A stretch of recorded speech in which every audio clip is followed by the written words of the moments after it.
Les oiseaux marins sont de précieux indicateurs de l'état de santé des océans. Pourtant, c'est l'un des groupes d'oiseaux les plus menacés à l'échelle mondiale. Qu'en est-il en Nouvelle-Calédonie, où l'immense espace maritime accueille une importante communauté d'oiseaux marins? C'est ici, aux portes du lagon calédonien, sur l'îlot Amédée, que nous allons retrouver Éric Vidal, chercheur en écologie, pour répondre à cette question.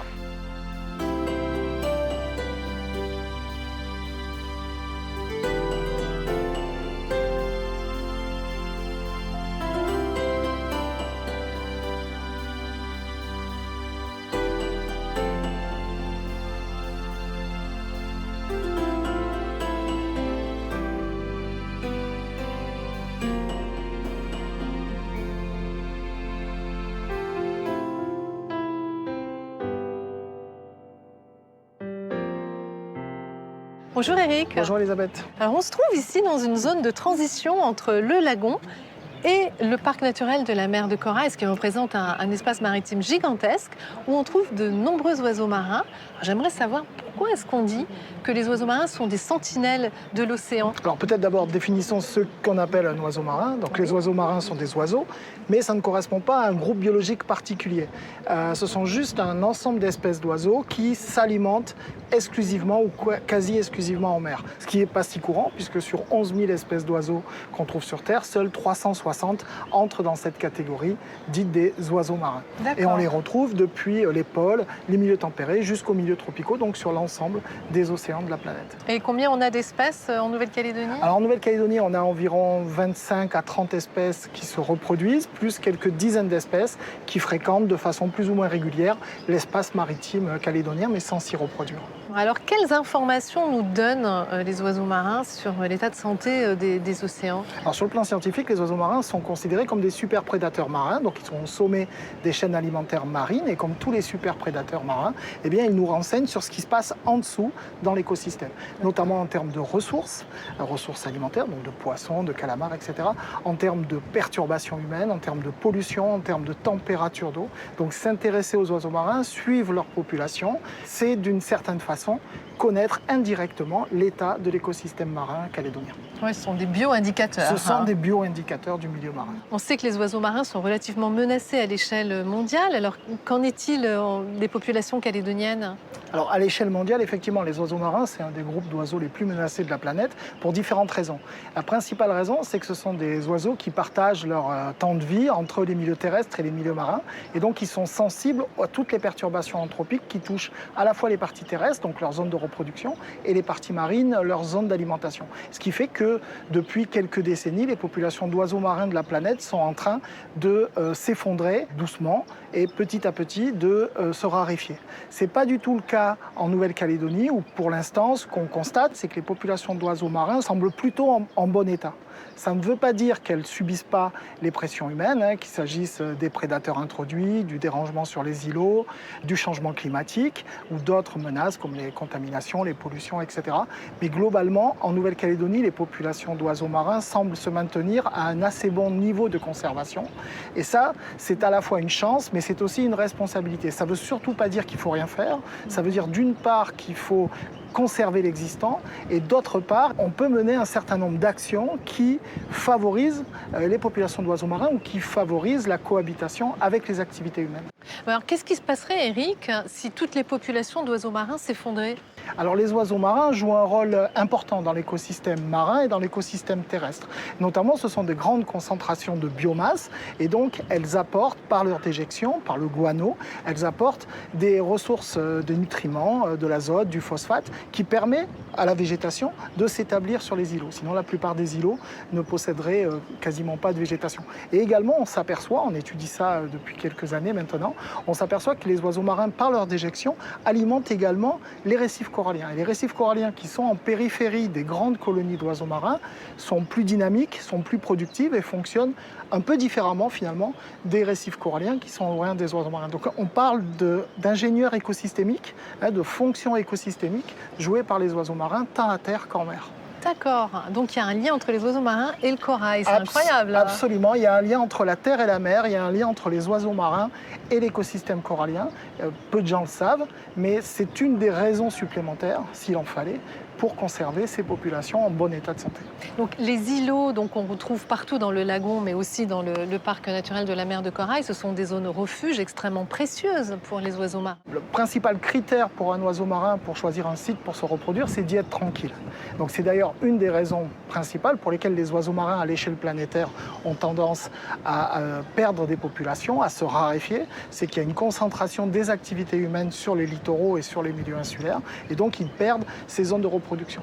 En Nouvelle-Calédonie, on a environ 400 îlots, la moitié îlots coralliens, la moitié d'îles rocheuses, et on a une pression humaine qui est relativement faible, sauf à certains endroits, donc ce qui explique que les oiseaux marins trouvent encore des sites de reproduction avec une relative tranquillité.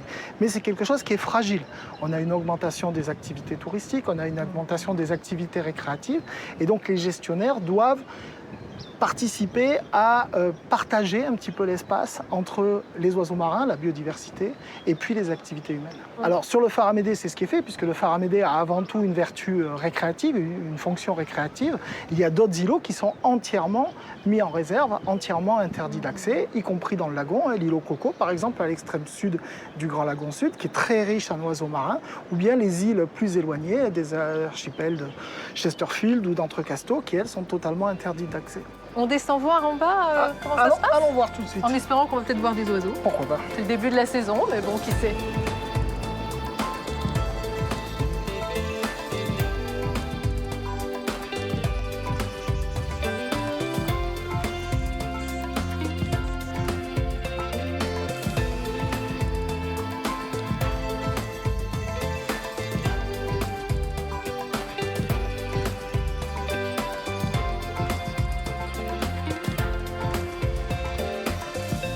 Alors voilà Elisabeth, là on est donc en bordure de la zone qui a été mise en défense par la province sud, ce qui permet de conserver une partie du littoral et notamment des arrière-plages qui sont favorables à la nidification des oiseaux marins grâce à la tranquillité finalement qu'ils vont trouver sur ce site. Alors aujourd'hui, on ne voit pas d'oiseaux, c'est normal? Alors c'est normal puisqu'on se situe en gros entre deux périodes de reproduction. La Sterne nereis, qui est un oiseau qui se reproduit en hiver, vient de terminer sa reproduction il y a quelques semaines. Et les autres espèces qui vont se reproduire de façon plus classique en été vont arriver d'ici le mois d'octobre et s'installer notamment sur les hautes plages dans cette partie préservée. Alors à partir du mois d'octobre, qu'est-ce qu'on va trouver comme espèces d'oiseaux sur les îlots du lagon? Alors on a un certain nombre d'espèces qui vont arriver sur les îlots du lagon. En premier lieu, le puffin fouquet, qu'on appelle parfois ici pétrel, mais qui en fait, son vrai nom c'est puffin, qui niche dans des terriers et qui est très abondant. La Nouvelle-Calédonie, avec à peu près un demi-million de couples nicheurs, rassemble la moitié de la population mondiale. Et puis on va avoir une succession d'autres espèces, des sternes, avec différentes espèces de sternes, la sterne diamant, la sterne de Dougal, éventuellement la sterne huppée, qui est une plus grosse sterne. Pareil qu'on reconnaît bien avec sa petite huppe noire relevée sur la tête. Exactement, et qui est de plus grande taille et qui peuvent s'installer, alors pas toutes les années, mais certaines années, elles viennent se reproduire sur cette portion-là de l'îlot Amédée qui est gardée en défense par la province sud. Et puis avec donc, là c'est fini maintenant, mais la Sterne nereis, donc qui est une toute petite sterne, extrêmement menacée, quelques centaines de couples seulement sont encore présents en Nouvelle-Calédonie. La sous-espèce en fait est endémique. C'est ça, en fait la Sterne nereis globalement se porte pas très bien, mais en Nouvelle-Calédonie, on a une sous-espèce particulière qui est endémique de la Nouvelle-Calédonie et qui, elle, est vraiment au port de l'extinction. D'où un effort particulier pour conserver le plus tranquille possible ces derniers sites de reproduction, que ce soit dans le lagon sud ou aussi dans le lagon nord. Et au-delà des îlots du lagon, qu'est-ce qu'on trouve comme autre espèce d'oiseaux marins? Quand on s'éloigne, on a moins de perturbations humaines, moins de fréquentation. On va voir s'installer d'autres espèces qui sont très sensibles au dérangement, en particulier les fous. Il y a 3 espèces de fous, le fou à pied rouge, le fou masqué, le fou brun. Les frégates, avec 2 espèces de frégates. Et puis quelques autres espèces, comme certains pétrels, là je dis bien pétrels, tout à fait particuliers qu'on peut trouver sur les îlots les plus éloignés. D'accord, donc vraiment beaucoup d'espèces. Cette période de nidification va commencer, donc pour toutes les espèces que tu viens de citer, va commencer à partir du mois d'octobre et elle va durer jusqu'à quand? Alors, Toutes les espèces n'ont pas la même durée de reproduction, mais grosso modo, jusqu'au mois de février-mars, on va être en phase de reproduction avec des stades très critiques, notamment la période de ponte et de couvaison, puisque la plupart de ces oiseaux nichent au sol, donc les œufs sont extrêmement vulnérables à l'écrasement, les oiseaux sont vulnérables à la perturbation, et puis ensuite un certain temps d'élevage des poussins qui peut prendre quand même plusieurs semaines. Donc là aussi un stade assez fragile avec notamment pour les jeunes poussins une grande sensibilité aux dérangements, aux prédateurs, à l'introduction de chiens, etc. etc. Oui, donc c'est vraiment important de faire attention. On reste bien sur les sentiers qui ont été tracés à cet effet. Et puis ça nous permet aussi de pouvoir admirer ce spectacle exceptionnel. Absolument, ça serait vraiment dommage de perdre ces populations d'oiseaux marins. Arriver à en conserver sur des îlots qui sont également dédiés à des activités récréatives, finalement, c'est à la fois un challenge pour les gestionnaires, mais c'est aussi une certaine façon de pouvoir pratiquer de l'éducation à l'environnement avec des panneaux d'information, avec des zones balisées, etc. etc. Je te remercie beaucoup, Éric, pour toutes ces explications. Merci beaucoup.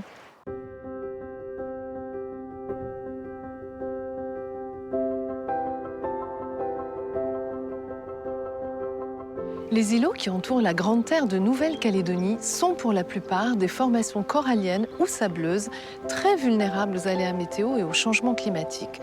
Or, ces îlots sont des zones d'accueil pour les populations d'oiseaux marins. Aussi est-il important d'agir pour leur préservation. C'est l'objectif d'un programme mené par la province Nord dans la région de Koumak. Je vous propose d'aller retrouver Malik Wedine et Mathieu Mativet à la marina de Pandop pour découvrir et participer à ce projet.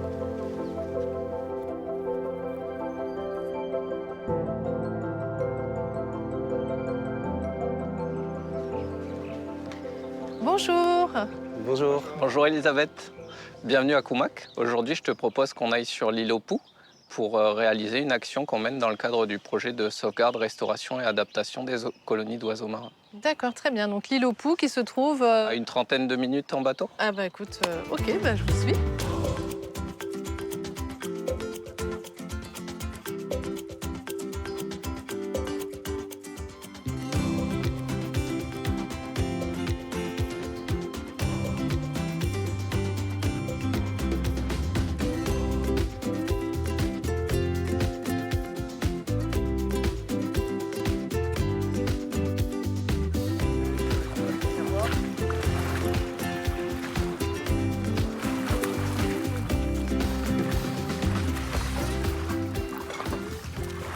On a tout là, les mâts, les leurres et les miroirs. C'est bon, on peut commencer. C'est bon, ok. Et du coup, Elisabeth, on va aller voir s'il y a des oiseaux qui sont en reproduction ou si simplement les oiseaux qu'on voit, ils sont en reposoir au bord de mer.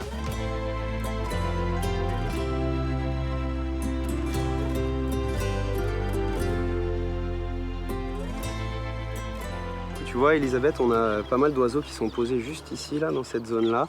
C'est des sternes diamants et on va regarder si elles sont en reproduction ou en comportement reproducteur. Et en effet, il y a plusieurs individus qui sont posés comme s'ils couvaient. Du coup, je pense que la reproduction a commencé pour cette espèce. Donc là, on voit des comportements reproducteurs, donc des oiseaux qui sont posés vraiment sur leur ventre, comme s'ils couvaient quelque chose. Ah oui, effectivement, il y en a deux là qui sont bien reposés. Voilà, et c'est cette forme qu'on reproduit pour les leurs. Okay. Ils seront couchés avec les ailes rentrées en position de couvert. Ça leur donne envie de nicher. Et c'est ça.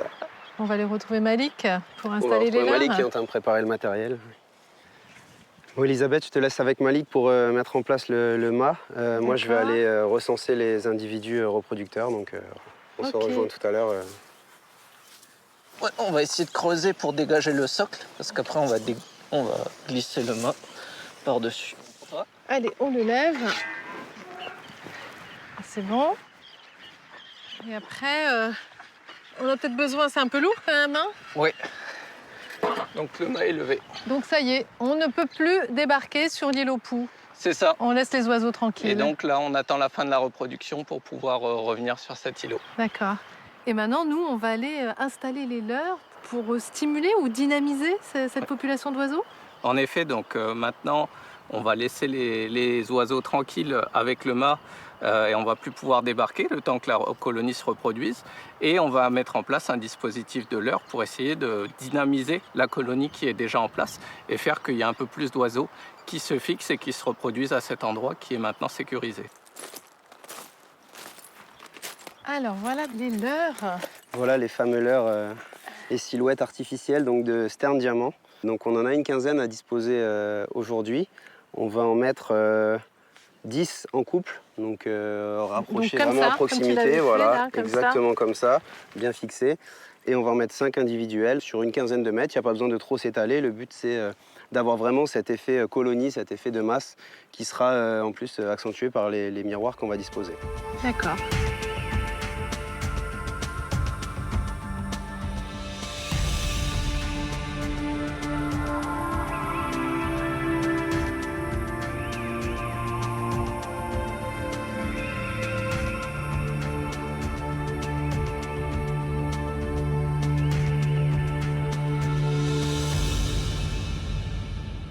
Ce dispositif, qui est une solution fondée sur la nature, est-ce qu'il a déjà été éprouvé ailleurs? Alors oui, c'est fait à travers le monde depuis plusieurs dizaines d'années, notamment en Nouvelle-Zélande, à Hawaï, sur pas mal d'îles où de la restauration écologique se met en place.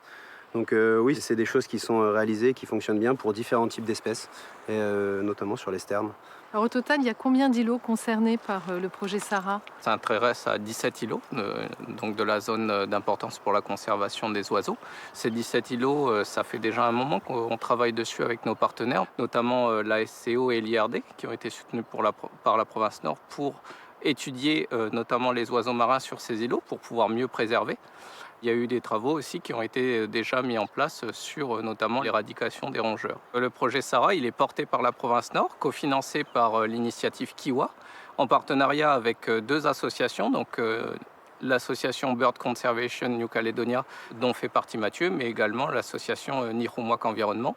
Et l'idée, c'est d'avoir quelque chose de participatif, comme par exemple aujourd'hui, où on a été transporté par l'association Eden Blue Caledonia, et sous la supervision scientifique de l'IRD. En dehors de la stimulation sociale, qu'est-ce qu'il y a d'autre comme action? On a une action de dératisation qui est la dératisation du dernier îlot sur lequel il y avait des rongeurs parmi ces 17 îlots, donc l'îlot de verre. Là, on va travailler aussi sur la lutte contre les figuiers de Barbarie, l'Opuntia, Une autre espèce pour envahissante. restaurer l'habitat et permettre aux colonies d'avoir plus d'habitat. Et on s'intéresse également, à, une fois qu'on a restauré cet habitat, à inviter donc ces colonies d'oiseaux marins à venir se reproduire sur des zones beaucoup plus favorables, avec aussi la gestion de fréquentation par les mâts et des contrôles et des suivis par les gardes nature. Et le dernier point qui tient à cœur dans ce projet, l'autre mission de ce projet, c'est vraiment de former et de faire participer les gens. Donc dans ce cadre, il y aura des invitations à participation aux associations locales, mais également des formations pour les agents des autres collectivités et des associations qui souhaiteraient connaître comment utiliser ces solutions fondées sur la nature dans d'autres sites. Là, on a surtout parlé des actions sur les oiseaux. En quoi, finalement, ça participe à la préservation des îlots? Une colonie d'oiseaux en bonne santé sur un îlot va permettre d'avoir une bonne végétation, mais également des récifs coralliens vraiment préservés. Et tout ça donne un écosystème résilient. Et également, c'est important d'avoir les oiseaux marins pour nos pêcheurs. Ça va les guider en mer pour suivre les bancs de poissons ou pour connaître la météo à venir, par exemple. On va peut-être laisser ces petites sternes en plâtre attirer les autres, les vrais, et puis voir ce que ça donne.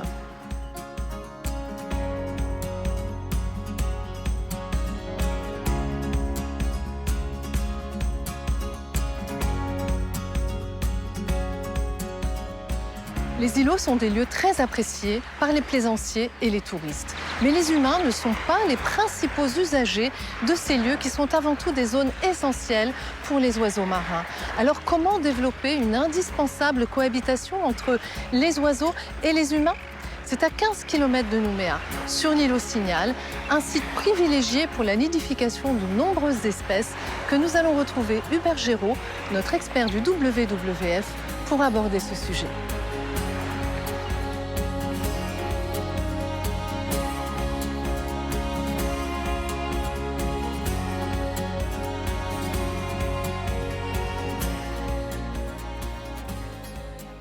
Bonjour Hubert. Bonjour Elisabeth. Alors toi qui es un grand passionné des oiseaux, tu dois être heureux à cette période de l'année puisque les premiers oiseaux marins qui nichent habituellement sur cet îlot commencent à arriver. Ben oui, d'ailleurs ce matin, tu as pu observer sur le ponton le retour des premières sternes bridées qui sont anormalement en avance cette année et qui, elles, vont aller s'installer dans les amas de blocs de corail à l'intérieur de l'îlot pour se reproduire.